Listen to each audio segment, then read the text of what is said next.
Well, it's a very rainy Friday afternoon. It's the week before Christmas. So I thought I'd make a little video about a little piece of technology that I used to own when I was much, much younger. And I hadn't ever seen another one until I acquired one very, very recently. And that is this.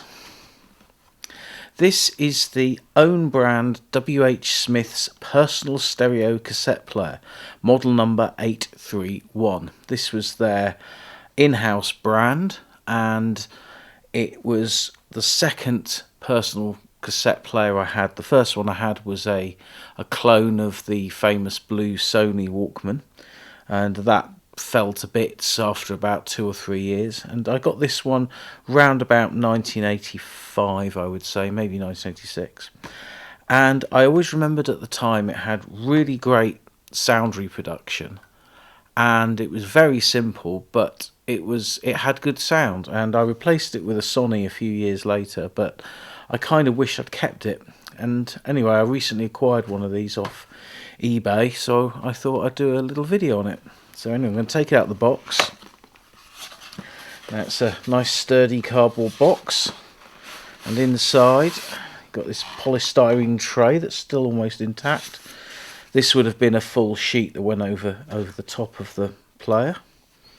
And this is it. This is the cassette player itself. It's very simple in its operation. It's got 3 controls: a stop button, a fast forward button, and a playback button.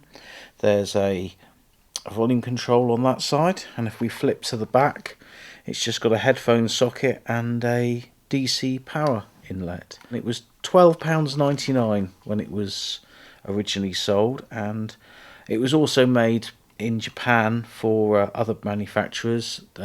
Dixon's had their own brand, Seisho, and they produced virtually the same machine. In fact, I think it was absolutely identical. Theirs might have been in a different colour, I can't quite remember. Also in the box we've got the instruction manual,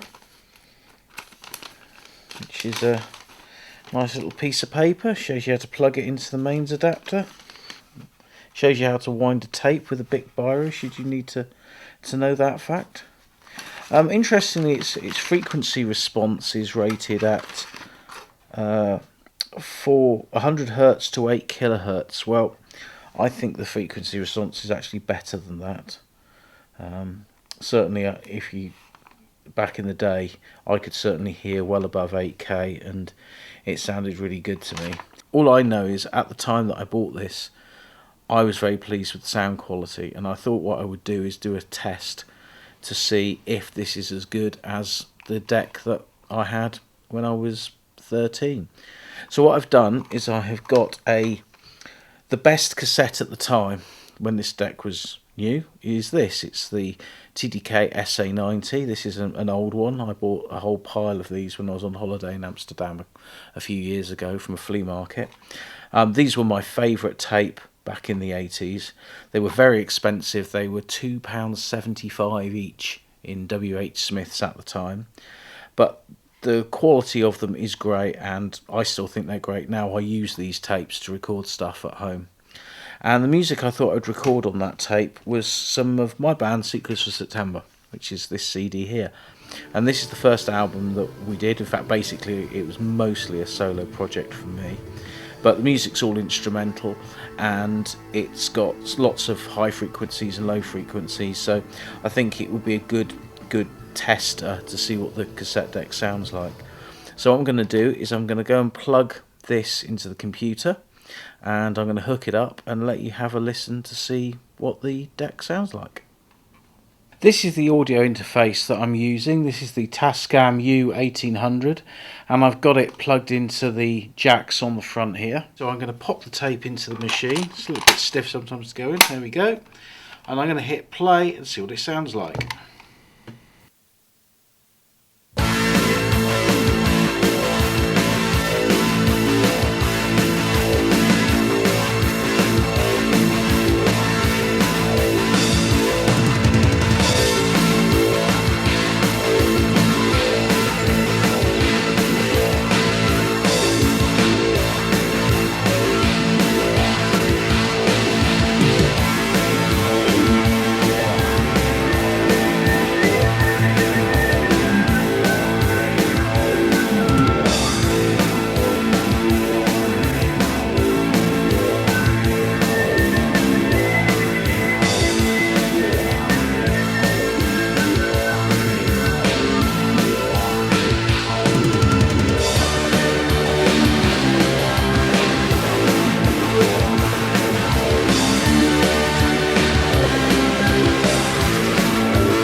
Well, there you have it. That was Is Space Found by Secrets for September, played off this rather lovely old WHSmiths personal cassette player, which retailed for £12.99 in the mid-80s.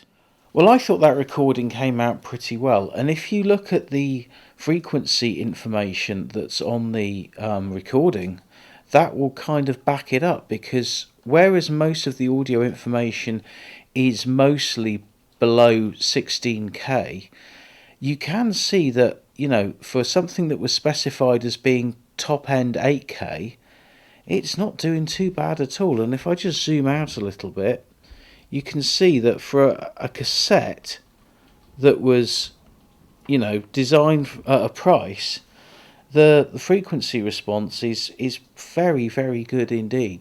I'm say it's something that's 35 years old, and I'm over the moon. I think it works great, and for something so cheap at the time, it stood the test of time well. And I think these machines are certainly far, far higher quality than the sort of cassette to MP3 players that you get from places like Wish. I think it is a very good piece of portable audio equipment.